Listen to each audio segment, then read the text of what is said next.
Abidjan, le 14 décembre 2021. Le deuxième jour de la première édition des Journées de la fonction publique, JFP, a été marqué par un panel de haut niveau qui a eu pour thème « Comment promouvoir le rôle du service public dans la réalisation du progrès social », le mardi 14 décembre 2021 à Abidjan. Ce thème a mis à contribution d'éminents panélistes, notamment le ministre de la Communication, des Médias et de la Francophonie, Amadou Coulibaly, par ailleurs porte-parole du gouvernement, l'inspecteur général au ministère de la Promotion de la Bonne Gouvernance, Boli Bihirié Mathurin, le président du réseau des diplômés de l'ENA de Côte d'Ivoire, Charles Yao Kwasi, madame le directeur du Centre d'information et de communication gouvernementale, CICG, Awa Dosso, et le président de la Coordination des syndicats des agents de la santé, Dr Ernest Ateboke. Dans son intervention, le ministre Amadou Coulibaly est revenu sur les nombreux efforts faits par l'État en vue de l'amélioration des conditions de vie des populations. Cela démontre que l'administration ivoirienne est solide. De 2011 à ce jour, de nombreux progrès ont été faits, notamment dans les secteurs de l'eau, la santé, l'électricité, des routes. Ce sont les fonctionnaires et agents de l'État qui mettent en œuvre ces programmes de gouvernement sur l'ensemble du territoire, a-t-il souligné.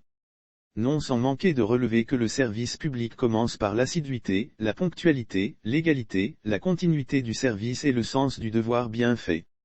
Selon le porte-parole du gouvernement, tout Ivoirien doit être fier de son administration publique, malgré la présence en son sein de quelques brebis galeuses qui pourraient ternir son image.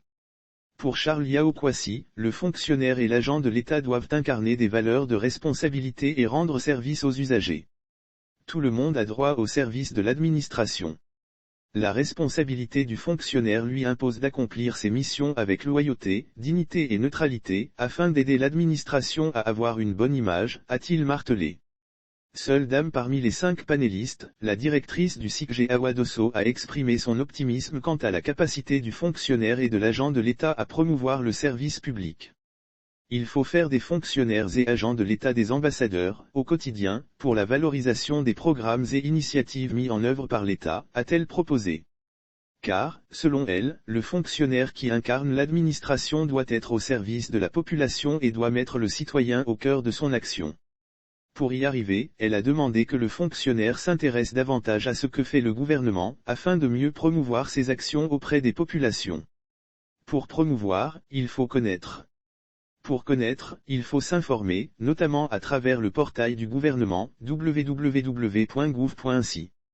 C'est du devoir de l'administration de permettre aux citoyens d'avoir accès à tout.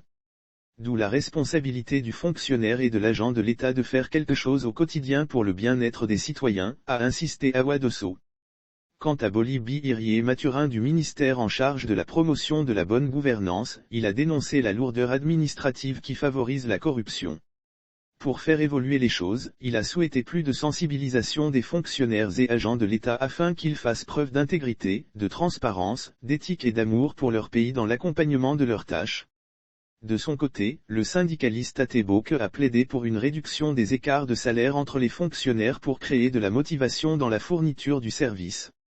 Il a aussi souhaité l'extension de la prime à tous les fonctionnaires et agents de l'État.